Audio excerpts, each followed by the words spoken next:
Good morning and welcome to another edition of Backroom Banter. I'm here in Dallas, Texas at the National Meeting of Travel Leaders, and I'm so thrilled today to have as my guest Michael Batt.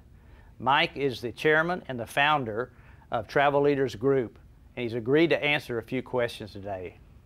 Mike, I want to thank you so much for agreeing to answer a few questions today. It's been 4 years since Travel Leaders has begun its existence out of Carlson Wagenlied Travel. What changes have you seen, and what growth has been taking part in those years? Well, we've seen a lot of changes, and if you remember, Terry, we left Carlson at the end of January 2008. And it's a pretty scary time for us because we did a management buyout. We had a business that, frankly looked marginal at best, because there were a lot of people who really didn't believe in the future of travel agencies and weren't sure about, our ability to be viable. And in the last 4 years, I mean, we've not only proved the viability, we've grown dramatically. We've taken our sales from what were then $5 billion to now, I mean, we were projecting 2013, $18 billion in 4 years. Wow. So a lot of change, and thankfully all positive, and, touch wood, thanks to friends like you and other agents in our group that have supported us.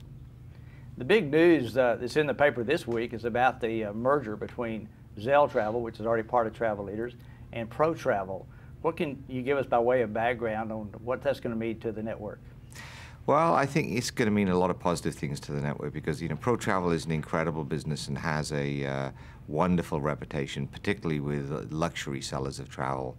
The luxury suppliers, Protravel is one of the leading agencies worldwide for luxury sales.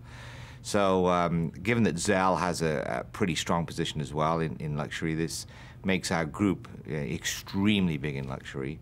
And we'd like to bring together, all the strengths of Zell, Protravel, plus the other parts of Travel Leaders that sell luxury, and just become better and better at selling these premium products. It's a big move for us. It's something we've been planning for the last 12 months. And, we're thrilled to have actually managed to achieve it.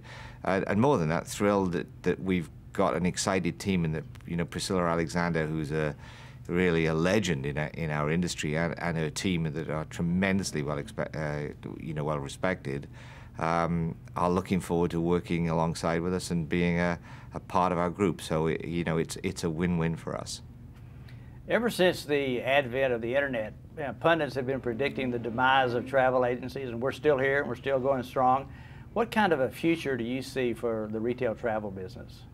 Well, I see a strong future for it. Obviously, that's why we're investing money in it and still continuing to grow. And you got to step back a bit, I think, to begin with, and just say, well, the future for travel is good because so many people want to travel. And if you look over the last 50, 60 years, there's been a constant growth rate of 4 to 5%. And new travelers are coming from all over the world as well. People, if you look today at Chinese or East Europeans, or just look anywhere in the world, wherever people get enough disposable income, they want to travel. And the two things you need is you need money and you need time. And there's this undeniable desire on part of everybody to see the world before they die. Yeah, and we're benefiting from that. It was different 50 years ago when people were busy earning enough money to eat or to pay their rent. But with an ever affluent and ever growing world, the demand is there. Now, should the internet take all that demand, or should it be travel agents? I mean, the fact is, it's shared, and it's great to have an internet travel business. You see Kayak sold yesterday for $1.8 billion to Priceline. Priceline's worth $30 billion. Expedia's done well, and good luck to them. They are a very good products, and a lot of people, that's how they like to buy travel. But it's not everyone who likes to buy travel, and I think what's happening today is that we all use the internet so much. I'm not sure if you've got the money, you want to spend 3 or 4 hours trolling through the internet looking for the best deal, only to book something that you wouldn't have booked had you had some experience. And that's where travel agents really can make a difference, because by doing the work and doing it professionally and offering a great service, there are lots of people that would actually say, I'll take that over and above doing it myself. This is sort of a related question, but we know that young people are having a lot of difficulty finding jobs out of high school and college, and the economic situation is not really bright for many of them. If someone came to you as a young person and asked you, I'm thinking about getting in the travel business, what would you advise them? Well, I'm in it, so I wouldn't be in something that I wouldn't advise somebody to do something I wouldn't do. But a lot would depend on their ability and their personality. At the end of the day, whatever you do, you have to apply, common sense, hard work, and as much intelligence as you can to it. So, if somebody had tremendous drive, tremendous passion, tremendous ability to learn, the ability to handle detail, the ability to take responsibility, all these things that you need to be a travel agent. It's easy for me to say, yeah, go into this business. I mean, especially if I'm going to make money off you. I mean, it's the worst advice to give someone. But I think for the person with the right skills, it's a great career. And it's the same with anything. If the skills are matched to the person, then they should be able to make a good living out of it. I mean, you just got to look at Priscilla Alexander. She's built an incredible business that we've bought from her this past week for a lot of money. She employs 600-700 people. They all make extremely good livings from it, and they live a very nice lifestyle. I mean, what's wrong with that? I'll go to Cannes 2 weeks from now, and there'll be 55 of our agents from Travel Leaders Group, including Protravel, at the Luxury Travel Exposition, where they'll be, staying in 5-star hotels with suppliers, really taking good care of them, and really going after their business. And they're there learning, they're there developing their supplier relationships, and living a wonderful lifestyle. I think it's a great business if you're good at it. Yeah. But what I would say, anyone who thinks it's kind of a lazy way, forget it, because you have to know your stuff.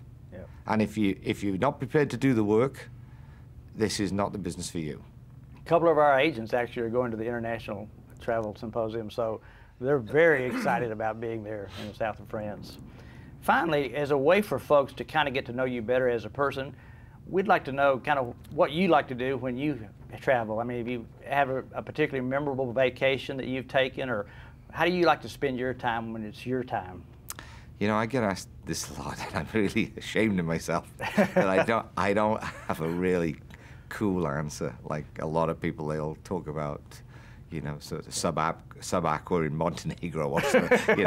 I have something that's very simple, and I really do love all countries for their diversity, but I particularly like Italy, and I particularly like coastlines, and I like relaxed vacations. So to me, there's a hotel that's just north of Rome on the Italian coast.